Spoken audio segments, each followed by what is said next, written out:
Hi friends, நம்ம இன்றைக்கி இந்த வீடியோவில் பெங்களூரில் இருக்கக்கூடிய ஒரு பானிபூரி கடையை பற்றி தான் பார்க்க போகிறோம். இங்கே என்னென்னா 6 ஃப்ளேவர்ஸ் வந்து கொடுப்பாங்க பானிபூரி கூட. எல்லாமே நமக்கு நல்லா டேஸ்ட்டாக இருக்கும், ஸ்வீட்டாகவும் இருக்கும், ஸ்பைஸியாகவும் இருக்கும்.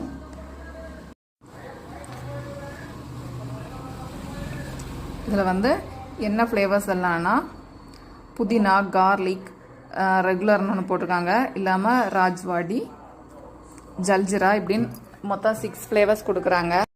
இந்த ஷாப்போட நேம் என்ன, ஸ்ரீதேவ் பானிபூரி. ஸோ இங்கே இருக்கிற மக்கள் வந்து இந்த சைட் போனீங்கன்னா மறக்காமல் இந்த பானிபூரியை ஒன்று டேஸ்ட்டு பார்த்துக்கோங்க. யாருக்கெல்லாம் பானிபூரி பிடிக்குமோ நம்ம வீடியோவை மறக்காமல் லைக் பண்ணிடுங்க. இந்த ஷாப்போட மொபைல் நம்பரும் இதில் கொடுத்துருக்காங்க. Thank you friends. என்னோட இந்த வீடியோ உங்களுக்கு பிடிச்சா லைக் பண்ணுங்கள், ஷேர் பண்ணுங்கள், மறக்காமல் நம்ம சேனலை சப்ஸ்கிரைப் பண்ணுங்கள் ஃப்ரெண்ட்ஸ். நிறைய பேர் நம்ம வீடியோலாம் பார்க்குறீங்க, சப்ஸ்கிரைப் பண்ணலை, லைக் போடல. ஸோ ஒரு வாட்டி லைக்கோ சப்ஸ்கிரைபோ பண்ணிடுங்க.